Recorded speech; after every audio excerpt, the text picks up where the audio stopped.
Good morning everyone. मैं हूं हीना ठक्कर। आज हम बैठे हैं सीमा सोनी के साथ, जो कि एंजल स्कूल की नीट की टॉपर है। सीमा, हेलो। एमबीबीएस में एडमिशन मिलने के लिए सबसे पहले तो आपको मैनी कॉन्ग्रेचुलेशंस। Thank you. सबसे पहले तो मैं यह जानना चाहूंगी कि आपको किस कॉलेज में एडमिशन मिला। मुझे जीसीएस मेडिकल कॉलेज अहमदाबाद में एडमिशन मिला है। अच्छा जी। तो अब आप फ्यूचर डॉक्टर बनने जा रहे हैं। क्या अनुभव, क्या फील कर रहे हैं आप? मैं बहुत ही खुश हूँ कि मैं फ्यूचर डॉक्टर बनने जा रही हूँ। हाँ, मैंने सफलता की पहली सीढ़ी चढ़ ली है और ये सफलता मेरे लिए बहुत कुछ तो नहीं है, लेकिन कुछ तो ज़रूर है जो मुझे आगे बढ़ने की प्रेरणा देगी और मेरा आत्मविश्वास और बढ़ाएगी। अच्छा जी। क्या आपको बचपन से ही डॉक्टर बनने की इच्छा थी? हाँ, डॉक्टर बनने की इच्छा मुझे बचपन से ही थी, क्योंकि जब हम स्कूल में पढ़ते थे तो टीचर्स बोलते थे कि हमें जीवन जीने का कोई मकसद होना चाहिए। तभी से मैंने तय कर लिया था कि मैं बड़ी होकर डॉक्टर ही बनूंगी, और वो भी ईमानदार डॉक्टर, क्योंकि आज आज की दुनिया में डॉक्टर तो बहुत है, पर वो ईमानदार ही हो वो ज़रूरी नहीं है। इसीलिए मेरी इच्छा है कि मैं एक ईमानदार डॉक्टर बनूं। अच्छा जी, इट मीन्स चाइल्डहुड ड्रीम था ये आपका। हम्म। जी। अब इस फील्ड में सक्सेस पाने के लिए आपने क्या प्रयास किए? इस फील्ड में सक्सेस पाने के लिए मैंने तो बहुत ही प्रयास किए ही है, लेकिन मेरे साथ मेरी स्कूल के टीचर्स और उनके भी बहुत प्रयास है। हमारी जो स्टडी है वो स्कूल में ही होती थी। 13 से 15 घंटा हम पढ़ते थे और हम ज़्यादा से ज़्यादा सेल्फ स्टडी करते थे, क्योंकि सेल्फ स्टडी से ही हमारा हमारा जो कॉन्फिडेंस होता है वो बिल्डअप होता है, इसीलिए। Yes, yes. Means hard work is important. Okay. Yes. यह सफलता का श्रेय आप किसको देना चाहेंगे? इस सफलता का 100% श्रेय मैं अपनी स्कूल को देना चाहूँगी, फिर मेरे माता पिता और मेरे मित्रों को भी मैं देना चाहूँगी। आपने बोला स्कूल को देना चाहूंगी, यानी आप अपनी सक्सेस को स्कूल को डेडिकेट करना चाहती हैं। आपकी स्कूल ने आपकी सक्सेस के पीछे क्या योगदान दिया? मेरी स्कूल के जो योगदान है वो मेरी सक्सेस के पीछे बहुत ही है।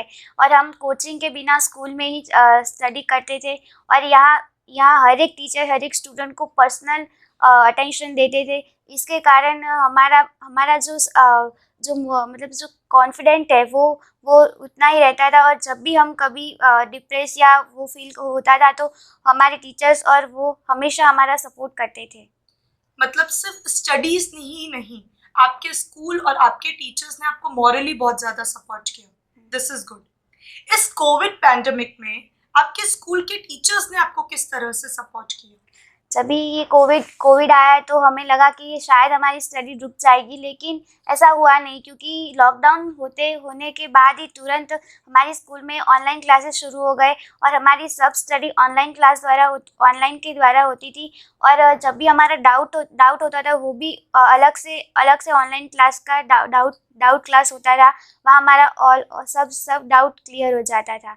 ऐसे कोविड पैंडेमिक में भी हमारे स्कूल ने कभी भी मतलब रुके नहीं है स्टडी को लेकर, आगे ही बढ़ाई हमारी स्टडी। इसका मतलब कोविड जैसे पैंडेमिक की वजह से भी आपके स्कूल की स्टडीज में कोई भी बैड इम्पैक्ट नहीं रहा। नहीं है। यस। आप यहाँ डीसा में रहकर पढ़ रहे थे और वहीं आपके फ्रेंड्स बाहर मेट्रो सिटीज में बाहर बड़ी बड़ी क्लासेस इंस्टीट्यूशंस में रहकर पढ़ाई कर रहे थे, and all of a sudden ये कोविड पैंडेमिक। क्या डिफरेंस, क्या फील हुआ आपको आपकी और आपके फ्रेंड्स की प्रिपरेशंस में? वैसे तो कुछ डिफरेंस नहीं था, लेकिन ये ज़रूर कहना चाहूँगी कि बड़ी बड़ी मेट्रो सिटीज़ में या कोचिंग में पढ़ने के ज़्यादा इम्पोर्टेंट है हमारा हार्डवर्क और डेडिकेशन। वो जो 100% होता है, तो हम अपना कोई भी जो गोल है वो हम अचीव कर सकते हैं। बस मैं यही कहना चाहूँगी उन्हें। अच्छा जी। आपकी नीट की प्रिपरेशंस के दौरान आपके डाउट सॉल्विंग सेशंस किस तरह से कंडक्ट किए गए? हमारी जो डाउट सॉल्विंग क्लास होती थी, और वो स्कूल में ही होती थी, जिसे एसडीएस कहा जाता था, self studying and doubt solving. वहाँ हमारी सेल्फ स्टडी होती थी और डाउट सॉल्व भी होते थे। जब भी हम घर पे होते हैं और वो डाउट आता है तो हम स्कूल में आते आते शायद भूल जाते थे, लेकिन वहीं क्लास में हम बैठे थे और वहाँ सब टीचर्स भी मौजूद होते थे। जैसे कि हमारा कोई भी डाउट आता है तो हम टीचर्स के पास जाकर उसको डिस्कस करके सॉल्व कर लेते थे। अच्छा जी। मैं ये चाहूँगी आपके जो इतने अच्छे थॉट्स हैं वो आपके जूनियर्स को भी मिले और वो भी आपसे प्रेरित हों।